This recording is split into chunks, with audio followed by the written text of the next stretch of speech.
We're less than 2 weeks away from a planned strike. They've been without a contract now since March of last year. A brighter financial future. Oh, really?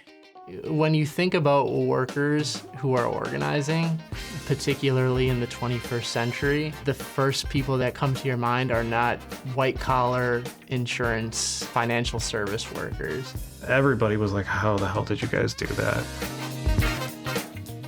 But it was all just like us just being crazy enough to think, yeah, we have the right to do this. We went into this bargain with the idea of like, if we don't do it now, when are we going to do it? I never thought we'd go out on strike.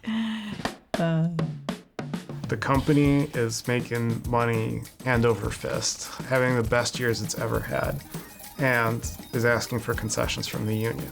These things don't mesh. Some unions will try and say, oh, we're gonna strike, and it's all a media ploy to look really big. But this one was like, no, we mean it. We're going to do it. A lot of the people that I talked to, and I mean, I talked to a lot of people, majority of them were like, okay, let's do this. Let's do this. We need to strike.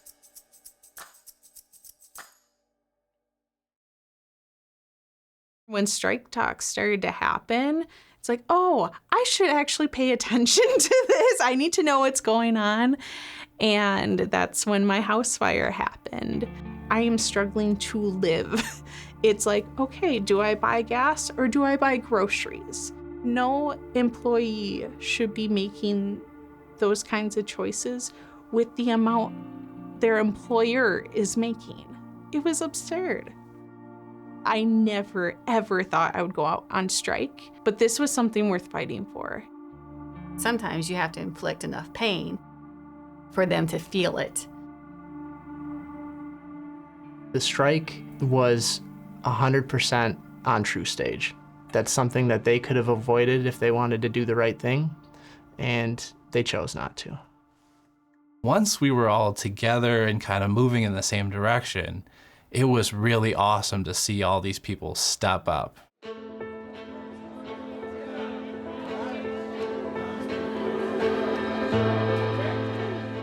This room that could fit 200 or 300 people, we packed it. I've never spoken to this many people before in my life, and I hope to never do it again. Members have voted 92% in favor of authorizing an unfair labor practice strike.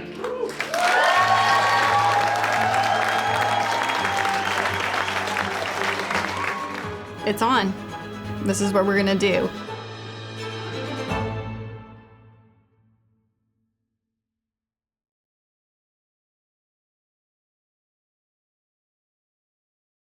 You never really know what it's like to be on the picket line until you're there. I was just floored. I didn't know how many people would show up. What do we want? When do we want it? So we've already had a huge success this morning on our picket line. The construction workers that were here from Hooper, from Findor, from Ryan Signs have packed up and left. They didn't want to cross a picket line that we set here at the entrance on Rosa Road. You're a worker, I'm a worker, and we're in it together for that reason. I was really proud of those signs, I have to be honest. My strike sign was, it said, TruStage really chaps my ass, and it was a picture of Prince and assless chaps. My greatest accomplishment during that time was my strike sign. It's day 3 of our unfair labor practice strike here at TruStage. The big thing giving us energy is knowing that our strike is working. We're here to remind them that they need to return to the bargaining table, bargain with us in good faith, and secure a fair contract. So this was my daily drum. I did have a metal spoon, but I broke that in the first week. Last night, hundreds of members gathered, and we voted overwhelmingly to authorize an extension of this unfair labor practice strike.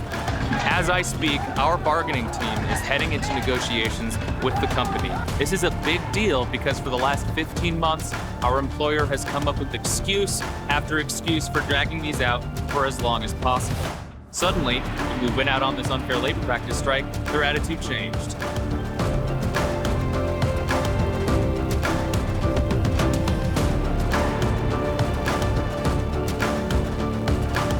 day 7 of the TruStage unfair labor practice strike. I would say that we've really hit our stride when it comes to the rhythm of the strike. We've been doing this for enough days now that we know what to do, and we're ready for the days ahead. They decided to do their brand transformation during the middle of negotiations. We were literally standing out in front of that building, picketing, when all of that was happening. Basically, we made all the headlines, right with them. I'm not sure that they intended that to happen.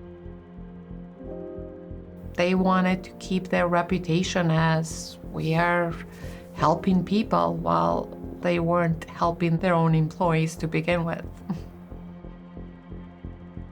TruStage claims that it is a community partner, and yet fail to recognize that you two are all parts of that community. If it were a true community partner, it would actually do right by its employees as opposed to using its philanthropic largesse to paint over the fact that they, in fact, were shortchanging or failing to value the contributions you all make.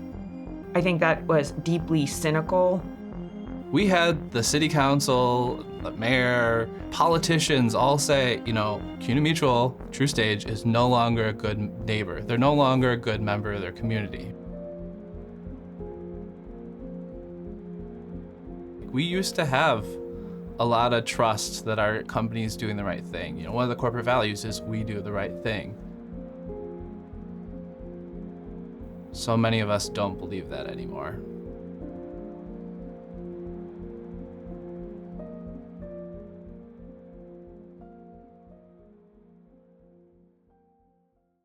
The strike ended, we returned back to work. Now what? We kept going. If I were a company like TruStage and hadn't negotiated for 500 days and is in violation of labor law and has possibly improperly fired some labor organizers, I would get my shit together quickly. We continued with the pressure to the company. That's all I'm saying, because I can't say more. We had that other rally around the Capitol with not just us at that point. Workers across multiple unions gathered with the message that they are stronger together. Union! What's disgusting? It was a message to the company like, yeah, they're not going anywhere.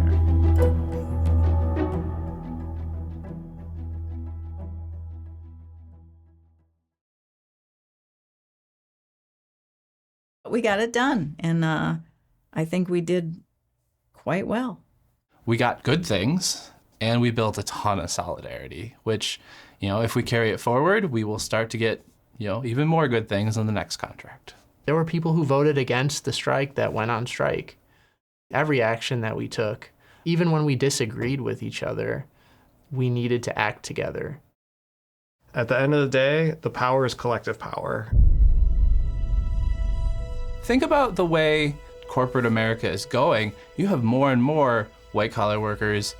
You see all these things where Google's hiring 10,000 new workers, and then suddenly it's Google's firing the 10,000 new workers. It doesn't matter what your job is. If you're working for a living, you're working class. So often you hear that, we don't need a union. I get paid plenty of money, and, I've got a ping pong table in my break room, and, that type of thing. But then eventually at some point, that stuff goes away. It doesn't matter where you are, what your job is. If you are being paid by somebody else, then you need to organize and make sure that you're getting what is fair and that your rights are protected. Madison has the same kind of malaise as every place else. It's we have a shit ton of office workers. People just feel like there's nothing they can do and no one's gonna fight. And so now you get these nerdy office workers at this enormous financial service company going on a strike of hundreds of people. Is this can be done. I think something broke open here where it's there's possibility. this local of office workers is the one that really took the lead on it. I'm hoping the people who are here now, if they're still here, that they remember these things, that they remember how important it is to fight for them. I hoped I lived long enough or worked long enough to see people get more involved, engaged, and the young people stepping up. I see my hopes actually happening. This union, OPEIU, is moving forward. So it's great.